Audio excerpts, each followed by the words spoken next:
오늘 하나님의 말씀은 신약성경 디모데전서 5장입니다. 오늘 하나님의 말씀은 신약성경 디모데전서 5장 1절에서 6장 2절까지의 말씀입니다. 제 성경에는 신약성경 340면이라고 되어 있습니다. 신약성경 디모데전서 5장 1절에서 6장 2절까지의 말씀입니다. 길지만 한 목소리로 합독하길 원합니다. 5장 1절입니다. 늙은이를 꾸짖지 말고 권하되 아버지에게 하듯 하며 젊은이에게는 형제에게 하듯 하고 늙은 여자에게는 어머니에게 하듯 하며 젊은 여자에게는 온전히 깨끗함으로 자매에게 하듯 하라. 참 과부인 과부를 존대하라. 만일 어떤 과부에게 자녀나 손자들이 있거든 그들로 먼저 자기 집에서 효를 행하며 부모에게 보답하기를 배우게 하라. 이것이 하나님의 앞에 받으실 만한 것이니라. 참 과부로서 외로운 자는 하나님께 소망을 두어 주야로 항상 간구와 기도를 하거니와 향락을 좋아하는 자는 살아있으나 죽었느니라. 내가 또한 이것을 명하여 그들로 책망할 것이 없게 하라. 누구든지 자기 친족 특히 자기 가족을 돌보지 아니하면 믿음을 배반한 자여 불신자보다 더 악한 자니라. 갑으로 명부에 올릴 자는 자기가 60이 덜 되지 아니하고 한 남편의 아내였던 자로 선한 행실의 증거가 있어 혹은 자녀를 양육하며 혹은 나그네를 대접하며 혹은 성도들의 발을 씻기며 혹은 환난당한 자들을 구제하며 혹은 모든 선한 일을 행한 자라야 할 것이요. 젊은 가부는 올리지 말지니 이는 정력으로 그리스도를 배반할 때에 시집가고자 함이니 처음 믿음을 저버렸으므로 정죄를 받느니라. 또 그들은 게으름을 익혀 뒷집으로 돌아다니고 게으를 뿐만 아니라 쓸데없는 말을 하며 이를 만들며 마땅히 아니할 말을 하나니 그러므로 젊은이는 시집가서 아이를 낳고 집을 다스리고 대적에게 비방할 기회를 조금도 주지 말기를 원하노라. 이미 사탄에게 돌아간 자들도 있도다. 만일 믿는 자에게 과부 친척이 있거든 자기가 도와주고 교회가 짐지지 않게 하라. 이는 참 과부를 도와주게 하려 함이라. 잘 다스리는 장로들은 배나 존경할 자로 알되 말씀과 가르침에 수고하는 이들에게는 더욱 그리할 것이니라. 성경에 이르시되 곡식을 밟아 떠는 소의 입에 망을 씌우지 말라 하였고 또 일꾼이 그 싹을 맞는 것은 마땅하다 하였느니라. 장로에 대한 고발은 두세 증인이 없으면 받지 말 것이요 범죄한 자들은 모든 사람 앞에서 꾸짖어 나머지 사람들로 두려워하게 하라. 하나님과 그리스도 예수와 택하심을 받은 천사들 앞에서 내가 엄히 명하노니 너는 편관없이 이것들을 지켜 아무 일도 불공평하게 하지 말며 아무에게나 경솔히 안수하지 말고 다른 사람의 죄에 간섭하지 말며 내 자신을 지켜 정결하게 하라. 이제부터 물만 마시지 말고 내 위장과 자주 나는 병을 위하여 포도주를 조금씩 쓰라. 어떤 사람들의 죄는 밝히 드러나 먼저 심판에 나아가고 어떤 사람들의 죄는 그 뒤를 따르나니 이와 같이 선행도 밝히 드러나고 그렇지 아니한 것도 숨길 수 없느니라. 물은 멍에 아래에 있는 종들은 자기 상전들을 범사에 마땅히 공경할 자로 알지니 이는 하나님의 이름과 교훈으로 비방받지 않게 하려 함이니라. 믿는 상전이 있는 자들은 그 상전을 형제라고 가볍게 여기지 말고 더 잘 섬기게 하라. 이는 유익을 받는 자들이 믿는 자요 사랑을 받는 자임을 임이라. 너는 이것들을 가르치고 권하라. 아멘.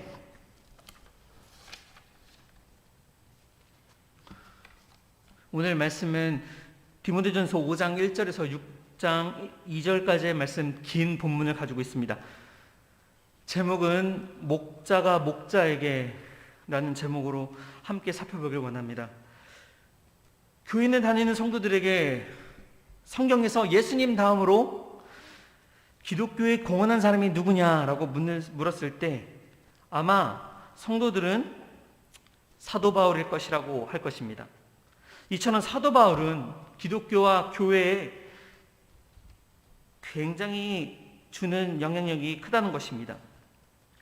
이 사실은 그 누구도 부정할 수 없을 것입니다. 어느 정도냐면 한 신학 교수의 책에서 바울은 예수의 추종자인가 기독교의 창시자인가 라는 책을 썼는데 그만큼 이 사도 바울이 기독교와 교회에서 미치는 영향력이 굉장히 크다는 것을 우리가 알 수가 있습니다. 실제로 기독교와 기독교의 신학과 교리를 논할 때면 이 바울 서신 결코 빠질 수 없는 책입니다. 바울의 글 하나하나가 굉장히 깊이 있고 의미가 크기 때문에 그런 것입니다.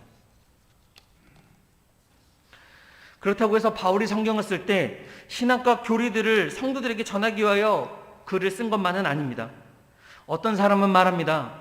바울이 위대한 신학자라고 말입니다. 또한 어떤 사람들은 바울을 위대한 선교사로 보는 사람도 있습니다. 또 어떤 사람은 바울이 교회를 세운 목회자라고 말하기도 합니다. 사실 모두 맞는 말입니다. 바울은 기독교의 초석을 세운 신학자였고 선교의 목회를 감당한 선교자이자 목회자였습니다. 특별히 저와 여러분은 오늘 목회자 바울에 대해서 주목해 볼 필요가 있다고 생각합니다. 신학자 바울, 신학과 교리도 중요합니다. 선교사 바울, 선교 전략과 방법도 매우 중요합니다. 하지만 무엇보다도 오늘은 목회자 바울에 대해서 이 바울의 모습을 연구한다면 그것을 가지고 오늘 우리가 현실적으로 우리 교회에 적용해 보는 것은 정말로 큰 의미가 있는 일일 것입니다. 바울을 잘 들여보다 본다면 우리가 사도행전의 교회, 즉 초대교회의 모습을 배울 수가 있기 때문입니다. 목회자 바울에게 있어서는 그가 아끼던 제자가 한 명 있었습니다. 그가 바로 디모데였습니다. 바울은 이 제자를 일컬어 믿음의 아들이라고 말합니다. 그가 이 제자를 얼마나 사랑했는지 제자라는 이름이 아니라 믿음의 아들이라는 표현을 쓰며 각별한 사이임을 표현하고 있는 것입니다. 엄연히 저도 담임 목사님의 제자인데 아들이라는 표현은 못 듣고 또 들을 수도 없는 표현이라고 생각합니다. 하지만 바울은 그 제자를 얼마나 아끼고 소중히 여겼고 사랑했는지 믿음의 아들이라는 표현을 써가며 그를 대했던 것입니다. 어찌 보면 그들은 유별날 정도로 좋은 스승과 좋은 제자였던 것 같습니다. 세계 역사를 보면 바울과 디모데와 같은 좋은 스승과 좋은 제자였던 사람들이 많이 있었습니다. 대표적으로 동양에는 공자와 맹자가 있었고 서양에는 소크라테스와 플라톤이 있었습니다. 특별히 소크라테스와 플라톤은 세계적으로 굉장히 유명한 스승과 제자 사이였습니다. 플라톤은 18살에 스승 소크라테스를 만났습니다. 플라톤은 마지막 죽는 날 유언에 남기길 나는 소크라테스 스승님과 같은 시대에 태어난 것과 소크라테스 스승님의 가르침 받은 것이 인생에서 가장 행복한 것이었다라는 말을 남겼습니다. 위대한 스승 소크라테스 밑에서 배운 플라톤 역시 세계적인 철학자가 되었습니다. 위대한 스승에게는 위대한 제자가 나오는 법입니다. 오늘 바울과 디모데도 마찬가지였습니다. 바울은 소크라테스와 플라톤처럼 철학은 아니었지만 디모데에게 목회를 가르쳐 주었습니다. 자신이 그동안 모든 배운 것들, 경험한 것들, 성공한 것들, 실패한 것들, 그 모든 것들을 다 들려주고 그가 목회를 잘하기를 가르쳐 주었습니다. 특별히 오늘 성경 저와 여러분이 함께 본 성경 디모데전서는 마케도니아에 남아있던 바울이 에베소 교회에 남아 목회하던 디모데에게 보낸 편지였던 것입니다. 이 편지 안에는 바울의 목회적 가르침이 담겨져 있습니다. 편지의 내용은 이렇습니다. 바울이 제자 디모데에게 에베소 교회에서 그가 목회를 하면서 발생하는 여러 문제들을 잘 처리할 수 있도록 지도하며 아무쪼록 디모데가 목회적 사명을 잘 감당해갈 수 있도록 바울의 격려하는 내용이 담겨져 있던 것입니다. 사실 바울은 디모데를 직접 만나기를 원했습니다. 하지만 바울은 자신이 혹여 디모데와 어떤 사정으로 인해서 만나지 못할 경우를 대비하여 이 편지를 작성했던 것입니다. 이 편지가 바로 디모데전서입니다. 이 디모데전서는 바울의 목회서신 중에 하나인 것입니다. 이 목회서신을 잘 읽다 보면 우리가 무엇을 깨닫느냐? 스승 바울의 목회를 잘 알 수가 있는 것입니다. 바울이 디모데에게 목회를 가르쳐 주는 내용이라고 해서 오늘날 목사님, 다시 말하면 목회자만 목회서신을 읽어야 된다는 법은 없습니다. 성도들도 이 목회서신을 읽기에 참으로 유익한 것입니다. 목회서신을 읽으면 사도행전 이후에 초대교회의 모습들과 성도들의 모습을 우리가 발견할 수가 있고 또 교회 공동체 내에서 발생한 여러 문제들에 대해서 바울이 제시하는 성경적 해결법이 무엇이었는가 우리가 알 수 있는 유익이 있는 것입니다. 오늘 바울은 디모데에게 교회 공동체 안에서 발생하는 다양한 일들에 대해서 언급합니다. 그 중에서도 특별히 교회 내에 여러 계층, 다양한 사람들에 대하여 그들을 어떻게 대하며 어떻게 목회할 것인가에 대해서 가르침을 줍니다. 오늘 바울이 디모데에게 전하는 본문의 말씀은 참으로 깁니다. 5장 1절에서 6장 2절까지의 말씀은 교회 내 각 계층에 대하여서 디모데가 어떤 태도를 가져야 할지를 가르쳐주고, 또한 3절에서 16절까지의 말씀, 교회 내 가부들에 대하여 올바른 처신을 가르치고, 17절과 25절까지의 말씀은 교회 장로들에 대하여, 6장 1절과 2절의 말씀은 당시 노예들에 대하여 바울은 가르침을 주고 있습니다. 오늘 첫 번째로 바울은 디모데에게 교회 내에서는 서로 격려하는 마음으로 가족같이 대하라고 말합니다. 바울은 디모데에게 교회 안에서 여러 계층의 사람들을 말합니다. 그들을 어떻게 대해야 할지 가르쳐주고 있습니다. 여기서 말한 여러 계층은 직업이나 신분을 말하는 것이 아닙니다. 바로 남녀노소, 다양한 연령의 성도들을 말하는 것입니다. 목회자인 디모데가 교회 내 많은 사람들에 대하는 것은 결코 쉽지 않은 일이었을 것입니다. 실제로 많은 성경학자들이 말하길 당시 디모데의 연령은 20대에서 30대였을 것이다 라고 추정하고 있습니다. 상식적으로 청년 목회자가 연세 드신 성도들을 대하는 것은 결코 쉽지 않은 일이었을 것입니다. 이에 대해서 스승 사도 바울은 너무나도 잘 알고 있었을 것입니다. 스승 바울은 선배 목회자로서 이 젊은 목회자가 걱정되는 것이 당연한 일이었습니다. 바울은 정말 디모데가 많이 걱정되었을 것입니다. 험하고 낯선 곳에서, 그것도 젊은 청각이 사역과 목회를 감당하는 것은 정말이지 걱정이 된다는 것입니다. 그래도 디모데에겐 복이었습니다. 자신을 걱정해주는 어른이 있다는 사실은 디모데에는 참으로 복된 청년 목회자였던 것입니다. 바로 이 디모데에게 오늘 교회 안에서 다양한 연령 그리고 계층의 사람들을 가족같이 대하라 라는 가르침을 줍니다.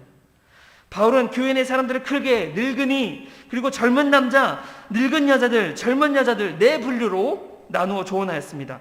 오늘 바울이 디모데에게 전하는 첫 번째 가르침을 다 같이 확인해 보도록 하겠습니다. 본문 말씀 5장 1절과 2절 말씀 다 같이 보시겠습니다. 한 목소리로 합독하겠습니다.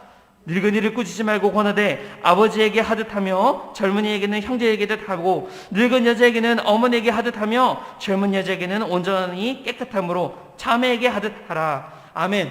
바울은 처음에 늙은이를 꾸짖지 말고 권하되 라고 말하는데, 여기서 늙은이는 장로를 뜻합니다. 장로라고 해서 교회의 직분 장로가 아닙니다. 단지 나이든 남자, 올드맨을 말하는 것인데, 이 나이든 남자를 뭐라고 말합니까? 아버지에게 대하듯 하라 라는 조언을 합니다. 아버지에게 대하는 것은 존중과 위엄과 경외함을 가지고 대하라는 뜻입니다. 바울은 디모데가 이 나이든 사람들과 맞서서 그들을 꾸짖기보다는 격려함으로, 위로와 응원함으로 늘 바른 가르침을 따르게 해야 된다고 말하고 있는 것입니다. 또한 디모데가 젊은 이들을 대할 때도 형제같이 대하라 라고 말합니다. 여기서 젊은이란 나이든 남자들보다 조금 어린 남자들을 일컫는 말입니다. 바울은 이 젊은이들은 그들 스스로가 자기 자신을 제어할 수 있도록 격려할 것을 가르칩니다. 이와 마찬가지로 바울은 늙은 여자, 어머니에 대해 대하라라고 말하고 있습니다. 오늘 저와 여러분이 특별히 주목할 부분이 있습니다. 그 부분은 바로 젊은 여자들입니다. 바울은 젊은 여자들을 대하는 태도를 주의 깊게 말합니다. 바울은 디모데에게 젊은 여자들은 자매로서 대하라라고 말하고 강요하고 있는 것입니다. 왜 그럴까요? 바울은 누구보다 잘 알고 있었습니다. 젊은 목회자가 젊은 여자 성도를 대할 때에 죄를 짓게 될 가능성을 늘 경계해야 된다는 사실을 누구보다 잘 알고 있던 사람이었습니다. 이 말은 목회자 자신이 그 자신의 평판과 교회의 평판에 손상되지 않도록 적당한 거리를 두어야 된다는 의미를 가지고 있는 것입니다. 즉 젊은 여자 성도를 대할 땐 조금이라도 죄의심을 받을 만한 일을 피하라, 삼가라는 그런 뜻인 것입니다. 실제로 많은 목사님들의 말씀을 들어보면 목회 현장에서 발생하는 모든 갈등의 원인들은 거진 7에서 80%가 바로 관계에서 일어나는 일이라고 임모아 말합니다. 그래요. 이 목회자들 세계에서는 목사가 설교 못해서 쫓겨나는 경우는 없어도 관계를 못해서 나가게 되는 경우가 비일비재하다는 말을 하기도 합니다. 바울 당시 에베소 교회도 마찬가지였습니다. 오늘 바울이 전하는 이 권면은 우리로 하여금 목회 안에서 또 교회 안에서 소통이 굉장히 중요하다는 사실을 우리에게 일깨워주고 있는 것입니다. 목회자의 소통의 기술이 얼마나 어떻게 되느냐, 이것에 따라서 목회가 결정되고 또한 교회가 좌지우지 된다는 그러한 말은 결코 지나친 과언이 아닐 것입니다. 성도들도 마찬가지일 것입니다. 관계는 한쪽으로 한 사람이 일방적으로 맺는 것이 아닙니다. 관계는 두 사람, 쌍방이 제대로 반응을 해야, 같이 반응해야 관계를 맺는 것입니다. 목회자가 성도를 가족같이 여긴다면 성도는 목회자를 어떻게 여겨야 할까요? 성도도 마찬가지로 목회자를 가족같이 여겨야 할 것입니다. 그리하여 이것이 바로 올바른 관계를 맺는 법입니다. 가족 같은 교회, 따뜻한 가정의 분위기가 맴도는 교회가 되는 법, 바로 목회자와 성도가 가족 같은 관계가 되는 것입니다. 서로 부족하고 흠이 많을지라도 내 가족과 같다고 생각한다면 상대방의 허물도 가려줄 수 있는 것입니다. 코로나 이후에 한국교회는 180도 분위기가 바뀌었습니다. 교회 예배 출석하면서 다양한 소그룹 모임까지 코로나로 인하여 피해 안 본 것이 없을 정도입니다. 이럴 때일수록 더욱 사람들은 가족 같은 그런 교회 분위기를 원합니다. 이러한 가족 같은 분위기, 교회가 되기 위하여 먼저는 목회자가 힘써야 할 것입니다. 또한 성도님들도 마찬가지로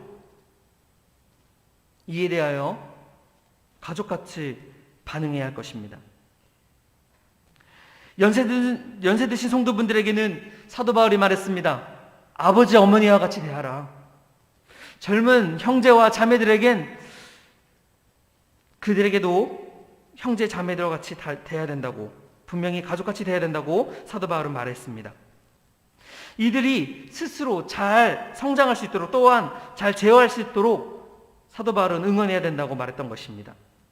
그렇게 이제 사도 바울의 가르침대로 우리는 다시 가족과 같은 교회, 사랑의 남부전원교회가 되기를 주님의 이름으로 축복합니다. 목회자가 성도에게 가족같이 여긴다면 단순히 거기서 끝이 아니라 성도도 마찬가지로 목회자를 가족과 같이 여겨주시길 바랍니다. 오늘 두 번째로 바울은 디모데에게 교회 내 소외받는 그룹에 대하여 그들을 잘 돌보라 라고 말합니다. 다 같이 5장 3절 말씀 함께 합독하겠습니다. 5장 3절 말씀입니다. 참 과부인 과부를 존대하라. 3절 말씀에 참 과부는 무슨 과부일까요? 참 과부가 있으니 거짓 과부가 있는 것인가?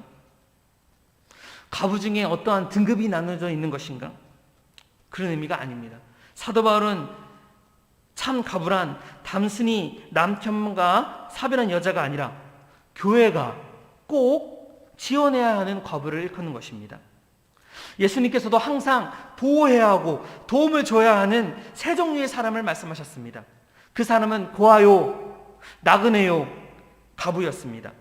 하지만 바울은 여기서 더하여 참 과부로 구분짓고 있는데, 참 과부는 바로 다른 지원수단이 없는 전적으로 홀로 된 자, 그리고 삶에서 모범적인 기독교적 특성을 보이는 자를 일컫는 말입니다. 바울은 참 과부를 존대하라 라고 디모데에게 가르칩니다. 존대하라는 말은 경대하라는 뜻입니다. 다시 말해 삶에서 신앙의 본을 보이고 교회의 도움이 꼭 필요한 가문은 교회가 돌봐야 된다는 뜻입니다. 돌본다는 것은 일반적으로 존경하는 마음만을 말하는 것이 아닙니다. 돌본다는 것은 물질적인 원조도 포함한 그런 현실적인 도움을 의미하는 것입니다. 왜 교회가 그들을 돌봐야 할까요? 왜 교회가 그들에게 물질적 원조도 포함하여 도와야 하는 것일까요? 먼저 말씀드리자면 그들을 돌보고 구제하는 것은 하나님께 받은 구원의 은혜에 감사 표현을 하는 것이기 때문입니다. 주님께서 말씀하신 고아와 나그네와 과부는 항상 도움이 필요한 존재들입니다. 그들은 어떠한 경제적 여건이나 형평적 여유를 누릴 수가 없는 자들입니다. 그들의 모습을 잘 들여다보십시오. 그리고 오늘 깨달으십시오. 그들의 모습은 구원받기 전에 저와 여러분의 모습과 닮았다는 사실입니다. 주님의 도우심 없이는 그 어떠한 것들도 단 한 발자국도 내줄 수 없는 그런 볼품하고 비참한 인생을 살았던 것이 저와 여러분의 모습이었던 것입니다. 아버지 없이 자라는 고아들처럼 하나님의 아버지라 부를 수 없었고, 또한 남편 없이 홀로 지내는 가부의 심정처럼 그리스도가 남편 되심을 느낄 수조차 없었고, 그리고 정처 없이 떠도는 나그네의 심정처럼 돌아갈 본향조차 없어 이곳 저곳 돌아다니던 우리들의 모습이었던 것입니다. 하지만 하나님께서는 이런 우리들에게 긍휼을 베풀어 주셨습니다. 은혜를 베풀어 주셨습니다. 아들 예수 그리스도를 이 땅에 보내셔서 우리를 구원케 하신 것입니다. 우리 하나님의 자녀가 되었고 그리스도의 신부가 되었습니다. 이제 돌아갈 곳이 있는 본향이 있는 자들이 되었습니다. 이곳이 바로 주님께서 비참했던 우리에게 베풀어 주신 구원의 은혜였던 것입니다. 그 갚을 수 없는 은혜에 조금이라도 우리가 반응하고자 우리는 하나님 구원의 은혜에 순종과 실천, 즉 구제를 펼쳐야 함이 마땅하다는 사실입니다. 얼마 전 우리 교회에서도 나이 드신 성도님들을 대상으로 닭백숙을 끓여서 직접 배달을 했던 사실도 있습니다. 또한 빵을 배달했던 적도 있었습니다. 하지만 코로나 이후 많은 것이 어려워지면서 구제의 손길이 끊어진 것 같아, 아니 어쩌면 저가 모르는 구제가 지금도 펼쳐지고 있을 것이라고 믿습니다. 교회는 이런 실천들이 반드시 있어야 된다는 사실입니다. 사도 바울은 그저 지금 성경적으로 선행을 베풀라 이런 말을 하고 있는 것이 아닙니다. 이것이야말로 목회에 가장 필요한 것이라고 강조하고 있는 것입니다. 야고보 사도도 역시 성도의 신앙생활에서 구제를 굉장히 중요시 여겼습니다. 야고보서 1장 27절 말씀에서도 이렇게 말씀합니다. 하나님 아버지 앞에서 정결하고 더러움이 없는 경험은 곧 고아와 과부를 그 환난 중에 돌보고 또 자기를 지켜 세속에 물리지 아니하는 그것이니라. 아멘. 우리가 하나님 앞에서 어떻게 경건한 생활을 지킬 것인가? 단순히 말씀과 기도로서 그 이상으로 지금 야고보는 말합니다. 고아와 과부를 환난 중에 돌보는 것이 구제야말로 경건생활이다 라고 말합니다. 나는 우리 교회 내에 과부가 누구인지 모릅니다. 참 과부조차 존재하는지 모르겠습니다 라고 하는 사람도 있을 것입니다. 괜찮습니다. 교회에 나이 드신 성도분들에 대하여 대할 때 사도 바울의 첫 번째 가르침처럼 아버지, 어머니 대하듯이 대하고, 젊은 형제 자매들 가족과 같이 대하고, 먼저 인사하고 도움의 손길을 뻗어 도움이 없는지를 먼저 여쭙고, 그렇게 돼야 된다는 것입니다. 그렇게 저와 여러분은 말씀과 기도도 중요하지만 구제에도 힘쓰는 우리 남부전원교회의 우리 교인들 되길, 우리 성도들 되길 주님의 이름으로 소원합니다. 마지막으로 바울은 교회가 한 가족으로 뭉칠 수 있도록 서로를 섬길 것을 권면합니다. 다 같이 6장 1절에서 2절 말씀 보겠습니다. 다 같이 6장 1절 2절 말씀입니다. 무릇 멍에 아래 있는 종들은 자기 상전들을 범사에 마땅히 공경할 자로 알지니 이는 하나님의 이름과 교훈으로 비방받지 않게 하려 함이라. 믿는 상전이 있는 자들은 그 상전을 형제라고 가볍게 여기지 말고 더 잘 섬기게 하라. 이는 유익을 받는 자들이 믿는 자용 사랑을 받는 자임이니라. 너는 이것들을 가르치고 권하라. 아멘. 현대 사회에서는 노예 제도가 없습니다. 하지만 바울 당시에는 노예 제도가 존재하고 있었습니다. 바울은 당시 그리스도를 믿는 종들에게 말합니다. 자신이 비록 자신이 섬기는 주인이 예수를 안 믿는 자, 다시 말해 불신자여도 복음 전파가 방해되지 않도록 최선을 다해 주인을 섬기라고 말입니다. 바울은 지금 믿지 않는 불신자에게 최선을 다해 섬길 것을, 믿지 않는 주인에 대해서 최선을 다해 섬길 것을 요구하고 있습니다. 그렇다면 반대로 믿는 성도들, 믿는 자일 경우, 믿는 주인일 경우 어떻게 해야겠습니까? 더욱더 최선을 다해 그들을 섬길 것을 요구하고 있는 것입니다. 왜냐하면 결국 섬김을 받는 자는 그리스도의 성도이기 때문입니다. 그래야 믿는 상전들은 그들을 결코 가볍게 여기지 말라고 권면하고 있고, 그리고 그들에게 조언하고 있는 바울의 모습을 우리가 발견할 수 있습니다. 바울의 이런 가르침은 종과 상전이 없는 현대사회에서 우리에게 어떻게 해석되고 적용될 수가 있을까요? 그것은 서로가 종되어 서로를 섬기자입니다. 저를 한번 따라해 주시겠습니까? 서로가 종되고 서로를 섬기자. 이것이 바로 현대사회에 노예제도가 없는 오늘날 우리에게 적용되는 말씀일 것입니다. 서로가 종되고 서로를 섬기자 말입니다. 믿는 성도들은 서로가 섬길 수 있다는 것, 그것만으로 참되고 복된 일일 것입니다. 왜냐? 서로를 섬기는 것은 결국 교회를 온전하게 세우게 되는 유익이 있기 때문입니다. 한 가족으로 보다 다 잘 뭉칠 수 있도록 필요한 것은 바로 이 섬김입니다. 오늘날 우리 교회에서 필요한 것은 바로 섬김일 것입니다. 이 섬김을 이루어지기 위하여 우리는 무엇부터 시작해야 할까요? 그것은 바로 서로에게 관심을 갖는 것입니다. 한 번 더 따라해 주시겠습니까? 서로가 종되고 서로에게 관심을 갖고 서로를 섬기자. 이것이 필요할 것입니다. 그리고 분명한 사실이 하나 더 있습니다. 바울은 앞서 종들에게 한 권면에서 최선을 다하여 섬길 그 이유에 대해서 밝혔습니다. 그것은 6장 1절 말씀 하반절 말씀에 이런 말씀이 있습니다. 하나님의 이름과 교훈이 비방받지 않게 하려 한다라고 말입니다. 이 말은 곧 복음의 성공을 위하여, 복음의 실패를 위하여가 아닙니다. 복음의 성공을 위하여 더 잘 섬겨야 된다라고 말하고 있는 것입니다. 잊지 마십시오. 무턱대고 목적 없이 서로를 섬기라는 말이 아닙니다. 복음의 성공을 위하여 저와 여러분이 서로에게 종되어 관심을 갖고 섬겨야 된다는 사실입니다.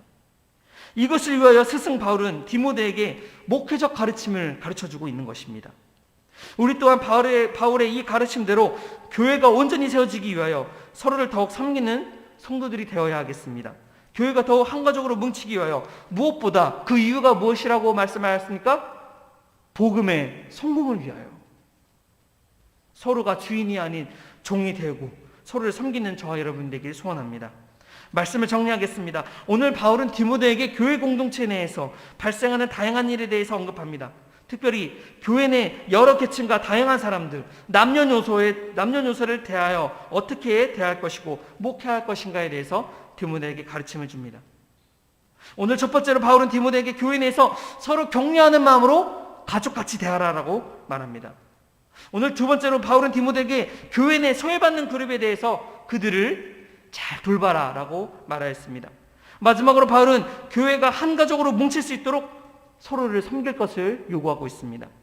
사실 오늘 본문 말씀은 5장 1절에서 6장 2절 말씀까지는 굉장히 긴 내용이었고 많은 내용을 포함하고 있습니다. 하지만 목회적 관점에서 신학자, 선교사 바울이 아닌 목회자 바울의 입장에서 그의 믿음의 아들 디모데에게 목회적 가르침을 주기 위하여 그 내용을 압축해 봤을 때 바로 관계적인 부분이 교회에서 굉장히 중요하고 이 관계가 바로 가족과 같은 관계가 되어야 된다고 바울은 말하고 있는 것입니다. 이 들은 말씀을 가지고 삶의 실천으로 반응해 보아야 할 것입니다. 오늘 들은 말씀을 가지고 딱 3가지만 기억하면 됩니다. 몇 가지라고 말하였습니까? 3가지만 기억하면 됩니다. 한번 따라해 주십시오. 가족과 같이 돌보고 섬기자. 한 번 더 따라해 주시겠습니까? 가족과 같이 돌보고 섬기자. 이 3가지만 기억하고 돌아가시면 됩니다. 실제로 저는 지금 대학원에서 공부 중인데 많은 대학원 친구들과 얘기를 하면 설교 말씀이 그 당시엔 들리지만 교회 밖을 나가면 다 까먹는다고 말을 합니다. 그랬을 때 기억에 남는 건 예화, 재밌는 설교, 그런 것만 기억에 남는다고 하는데 오늘 저와 여러분이 함께한 이 디모데전서 5장 1절에서 6장 2절 말씀은 가족과 같이 돌보고 섬기라, 이것만 기억하면 됩니다. 하지만 잊지 마십시오. 그 이유가 무엇이라고 말했습니까? 복음의 성공을 위하여, 그리스도의 성공을 위하여 서로가 가족과 같이 대하고 돌보고 섬기는 저와 여러분이 되기를 주님의 이름으로 소원합니다. 기도합시다.